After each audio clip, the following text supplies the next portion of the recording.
예전에 제가 한번 말씀드린 기억이 나는데요. 영국의 한 매체에서 상금을 걸고 이런 문제를 출제했습니다. 문제는 영국 맨체스터에서 런던에 가는 길에 가장 빨리 갈 수 있는 방법은 무엇이겠는가라는 문제를 내었고요. 상금으로 1만 파운드, 당시 한화로 한 1,500만 원 정도 되는 그런 퀴즈를 냈습니다.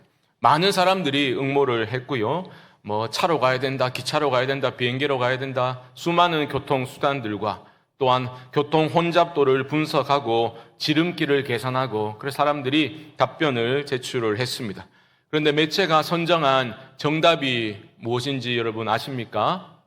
가장 빨리 갈 수 있는 길은 친한 친구와 함께 가는 거다.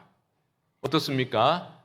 대도 안 했다 이런 생각하지 마시고 한번 생각해 볼 만한 공감이 되는 그러한 답변이 아닌가 생각합니다. 우리가 인생길 걸어갈 때도 좋은 친구, 나를 있는 그대로 용납해주고 나를 이해해주고 내가 어려울 때 도와주고 진심으로 나의 성공을 기뻐해 줄 수 있는 그런 친구가 있다면 너무나 마음이 든든할 겁니다. 오늘 본문은 바로 그런 진정한 우정을 나누는 두 사람의 이야기인데요. 누굽니까? 다윗과 요나단의 우정 이야기입니다. 사실 따지고 보면 이 두 사람이 진정한 우정 관계로 나아가는 데는 걸림돌이 있었습니다. 어떤 걸림돌이겠습니까? 일단 요나단은 사울의 아들입니다. 왕위 계승 서열 1순위가 요나단이라는 거죠. 그래서 다윗이 잘 되는 것은 사울 왕에게만 위협이 아니라 그 아들인 요나단에게도 충분한 위협이 되어야 마땅한 상황입니다. 그런 걸림돌 외에도 두 사람은 나이 차도 있었습니다. 정확하게 계산할 수 없지만 분석을 해보면 추측할 수 있는 것은 요나단은 다윗보다 적어도 열 몇 살은 많았다라고 봅니다. 그런데도 두 사람은 진정한 친구가 될 수 있었습니다. 두 사람을 영적으로 그렇게 우정을 나눌 수 있도록 묶어주는 하나님의 그 도우심이 있었기 때문입니다. 그리고 요나단의 그 다윗을 위한 마음은 다윗이 죽음의 위기 가운데 처해 있을 때 더욱 빛을 발하게 되었죠.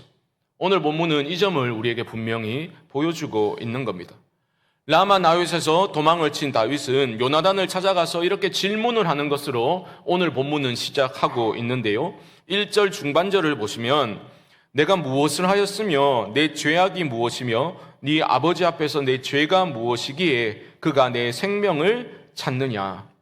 다윗은요, 사울이 왕이었고 다윗은 신하였기 때문에 특별한 분명한 이유 없이 명분 없이 왕을 떠난다는 그러한 불충의 죄를 저지르고 싶지 않았습니다. 그래서 정말 네 아버지 사울이 나를 죽이고자 하는 의도가 있는지를 아들 요나단에게 물어봤던 겁니다. 그러니까 요나단이 뭐라고 합니까? 내가 알기로는 그렇지 않다. 왜냐하면 우리 아버지는 크고 작은 일을 모두 나에게 알려주는데 내가 알기로는 그런 의도는 없다라고 요나단은 일단 대답을 하였습니다.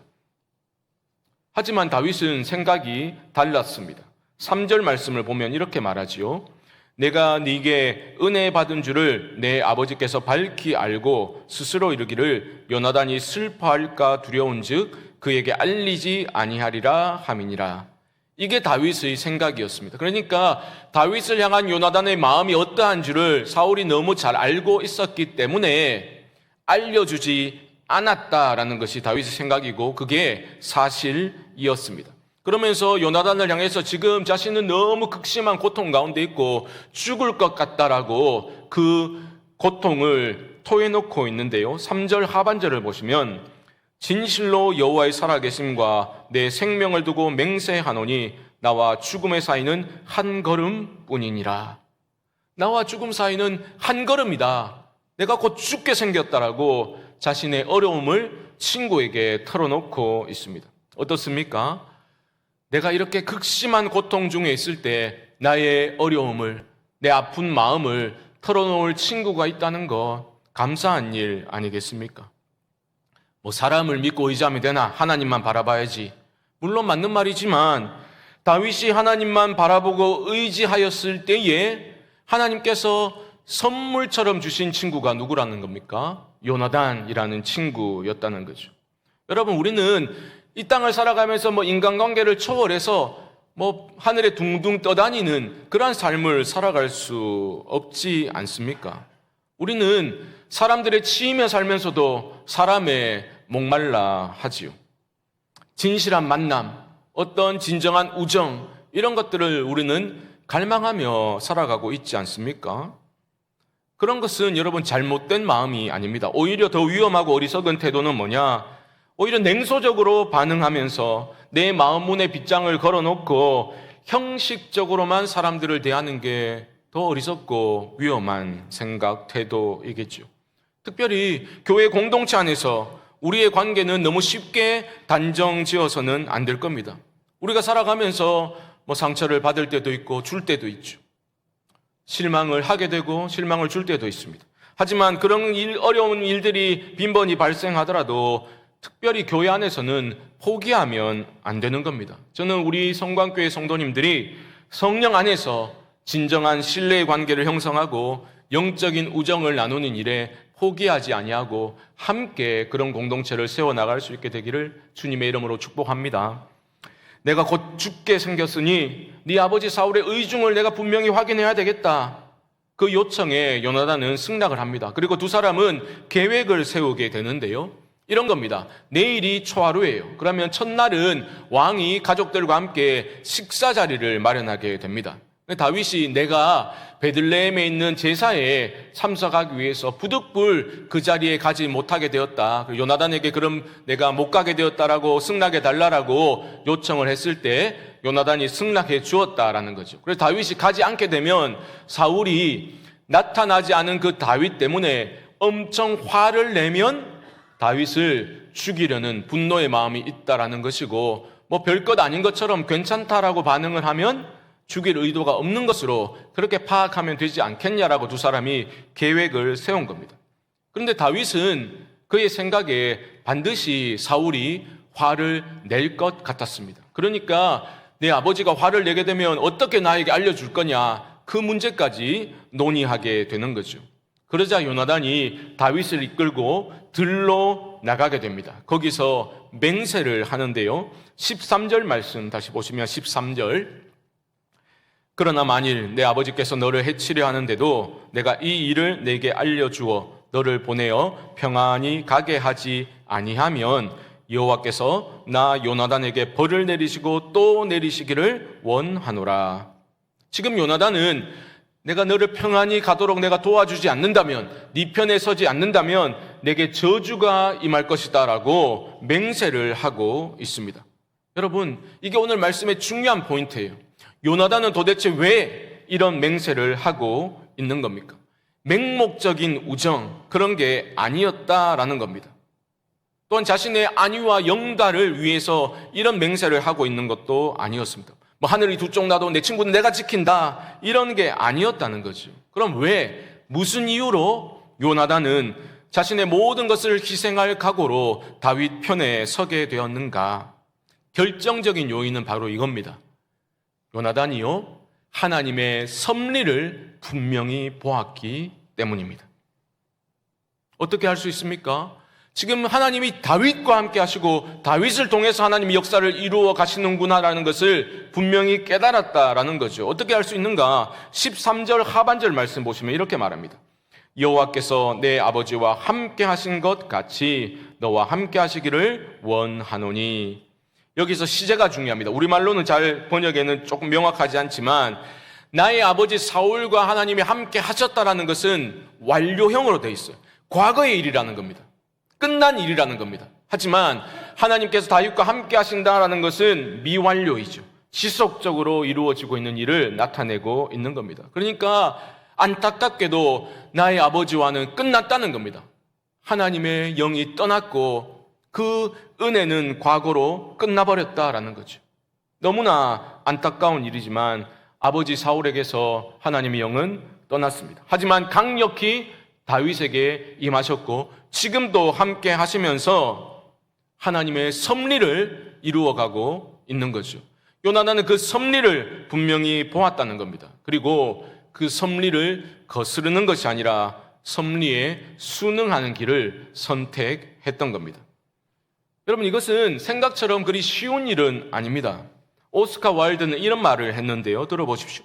친구의 고통에는 누구나 공감할 수 있다. 그러나 친구의 성공을 진심으로 기뻐하는 데는 정말 훌륭한 천성이 필요하다. 맞는 말 아닙니까? 내가 성공을 거두었어요. 그러면 그것을 가장 견디기 어려워하는 사람은 나의 친한 친구일 수 있는 거죠. 왜 그렇습니까? 친구는 나와 대등한 존재이죠. 그리고 비교 대상이 되고 때로는 본보기가 되기도 하지 않습니까? 이런 예를 들어보겠습니다. 같은 학교에서 비슷한 스펙을 가지고 있는 친한 친구 두 사람이 있습니다. 열심히 같은 학원까지 다니면서 열심히 취업 준비를 했어요. 근데 한 친구는 모두가 부러워할 만한 그러한 직장을 얻게 되고 한 친구는 그러지 못했습니다. 그때 친구의 성공을 바라보면서 진심으로 기뻐할 수 있겠는가? 생각처럼 쉽지 않을 겁니다. 같이 준비했는데 저 친구는 전혀 나와 다른 차원의 성공을 거두는구나. 기분이 왜 이렇지? 질투심이 일어나고, 너무 비참하고, 화가 나고, 진심으로 친구의 성공을 축하해 주지도 못한 자신을 보면서 혐오감마저 생길 수 있겠죠. 실제로 여러분 실험을 했는데요. 친구 안에 형성되는 복잡한 심리에 대한 실험을 했습니다. 이런 겁니다. 개념을 알아맞추는 그러한 퀴즈를 진행한 건데요. 문제를 내는 사람들이 있고 문제를 맞추는 사람들이 있겠죠. 그런데 문제를 맞추는 사람들은 문제 내는 사람과 그들 중 절반은 친구예요. 그리고 절반은 전혀 한 번도 만나본 적이 없는 사람이었습니다. 저로 말하면 두 사람에게 퀴즈를 내는 겁니다. 그런데 제가 두 개의 힌트를 받아요.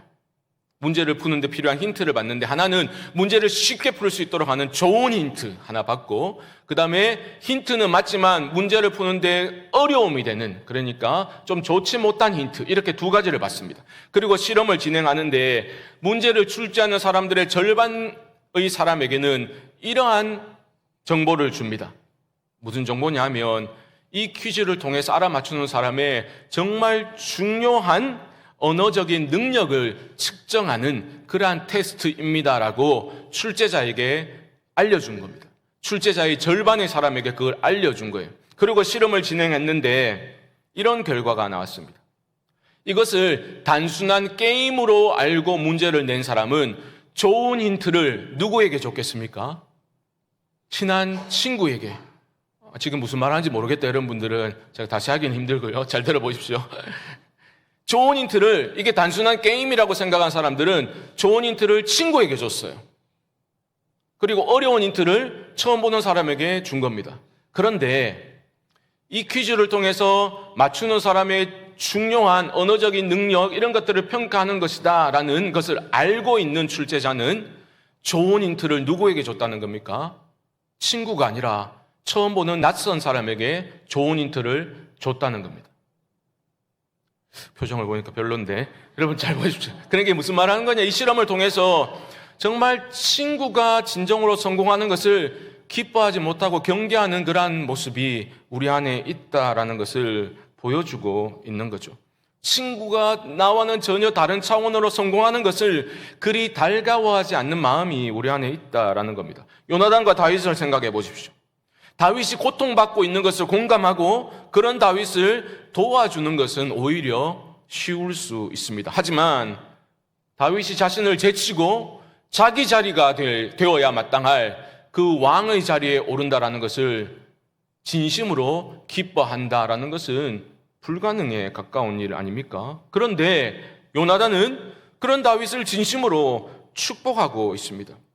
이것은 하나님이 주신 마음으로 충만하지 않다면 불가능한 일이다라고 볼 수 있겠죠. 그리고 또한 이것은 단순히 그래 친구의 성공을 기뻐해야지 이런 마인드 컨트롤을 하는 게 아니라 요나단이 무엇을 보았다고요?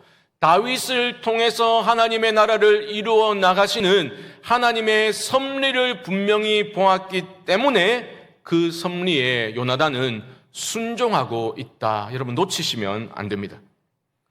요나단이 어느 정도로 확신했느냐 하면 자신은 왕자이고 지금 다윗은 도망자 아닙니까? 그런데 왕자가 도망자에게 나와 우리 집안을 책임져 달라고 이상한 요청을 하고 있는 거죠. 그게 14절과 15절인데요. 제가 읽어드립니다.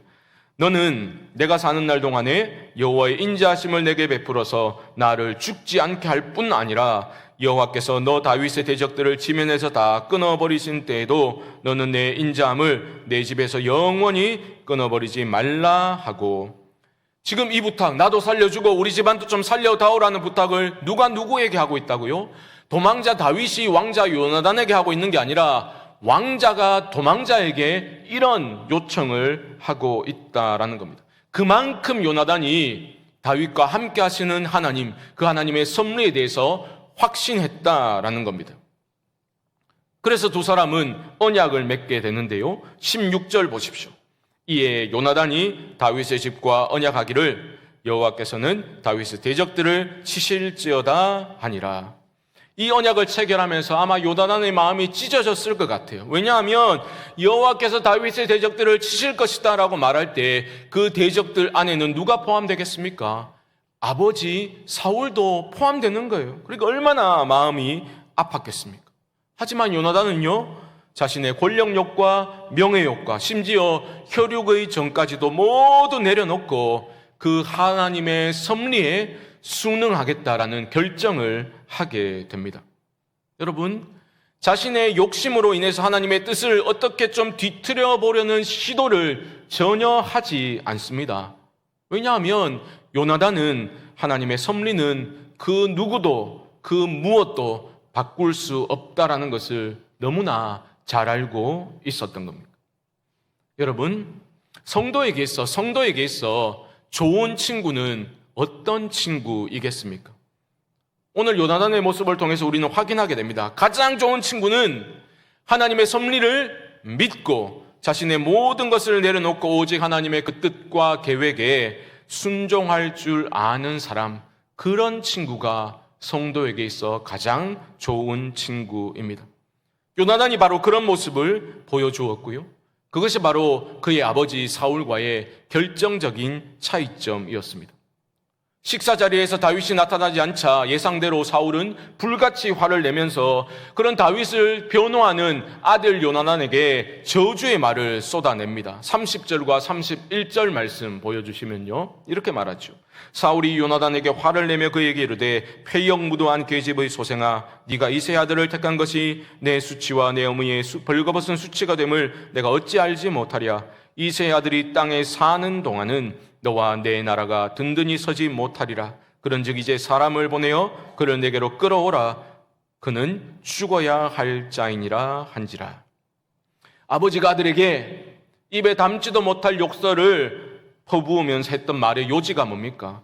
다윗이 죽어야지 너와 내 나라가 든든히 선다는 것을 왜 알지 못하냐, 이 말 아닙니까?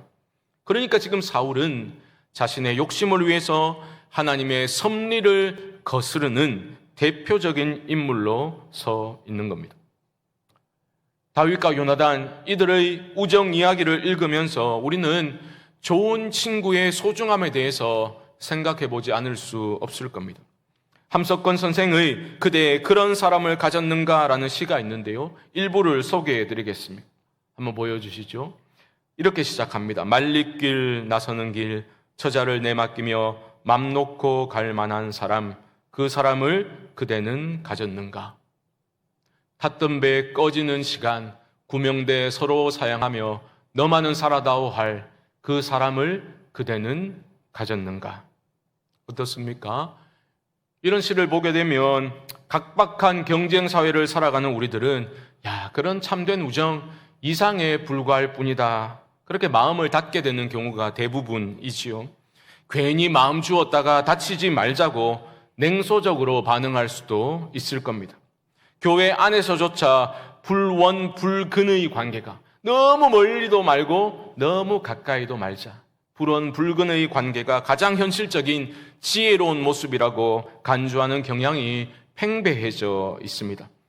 연약한 우리는 너무 자신을 잘 아는 거죠. 나는 너무 자기중심적이고 나의 이익과 나의 욕심을, 나의 필요를 기준으로 삼아 사람들을 대할 때가 너무 많다는 것을 잘 알고 있기 때문에 다윗과 요나단 같은 그런 진정한 어떤 우정의 관계를 형성하는 것은 어려울 거다. 괜히 마음 다치지 말고 그냥 포기하자.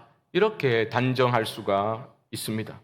하지만 그래서는 안 되는 겁니다. 여러분, 다윗과 요나단의 그 언약의 중심에는 그들의 어떤 기질과 성향 아니면 어떤 장점을 넘어선 가장 중요한 요소가 있다는 것을 여러분 기억하셔야 하는데요.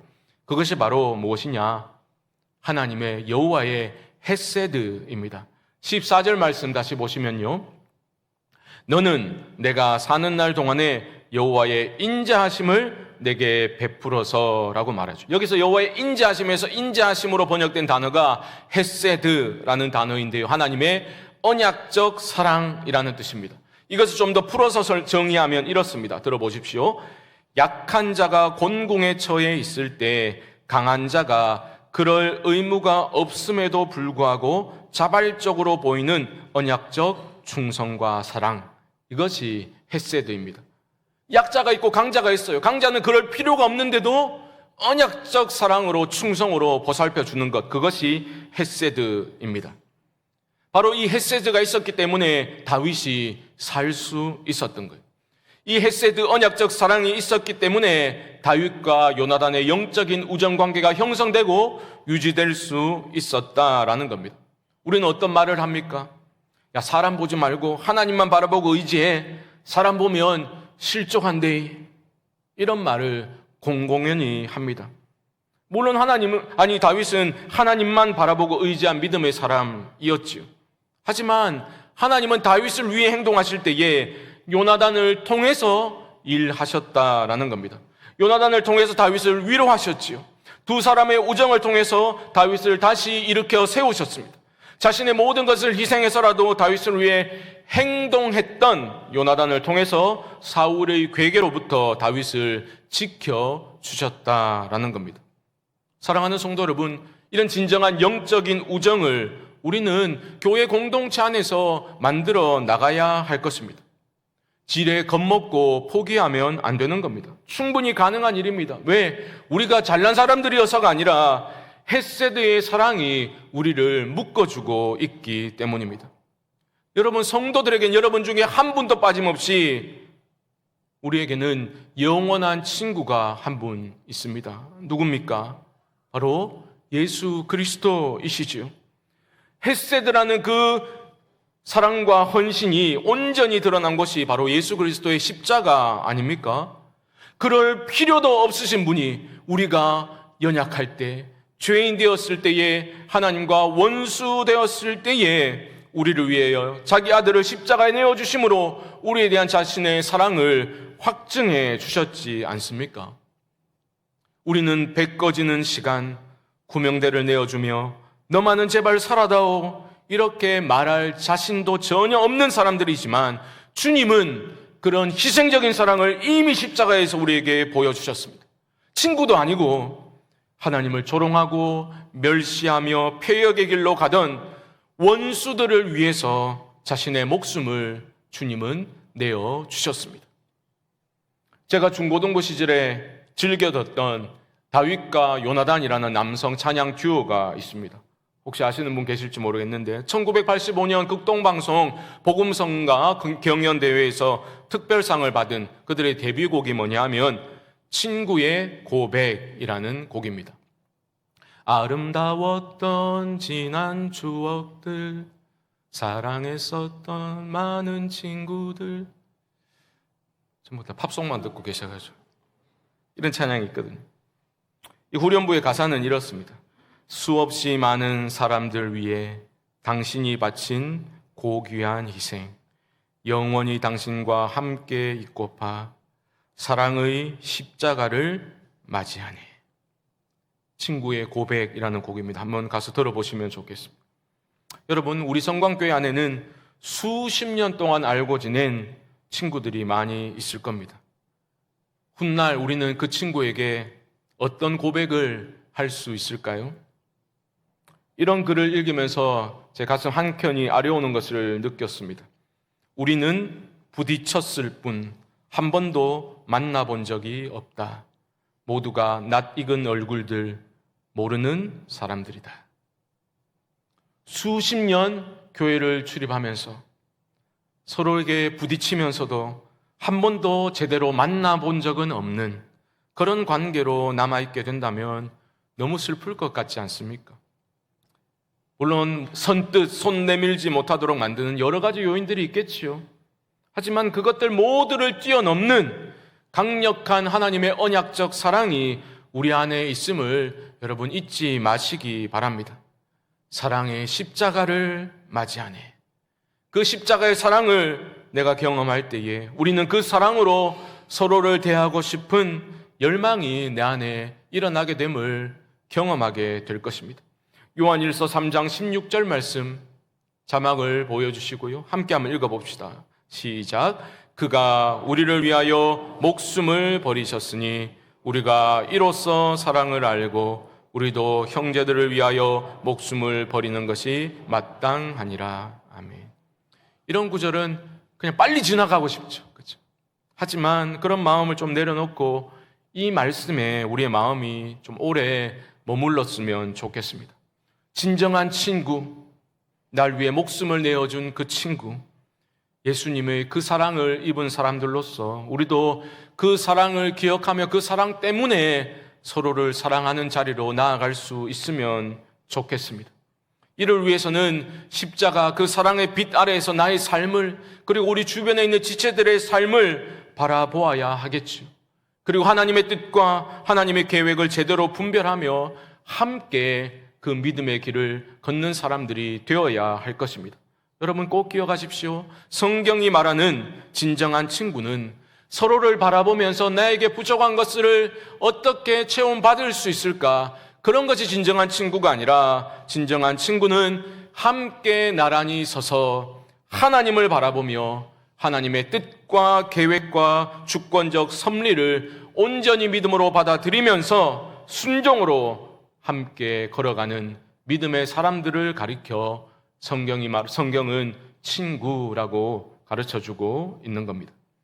이런 참된 우정, 영적인 우정을 나누는 그러한 믿음의 공동체로 우리 성광교회가 세워져 나가는 일에 우리 모두가 함께 마음을 모을 수 있기를 주님의 이름으로 간절히 축원드립니다.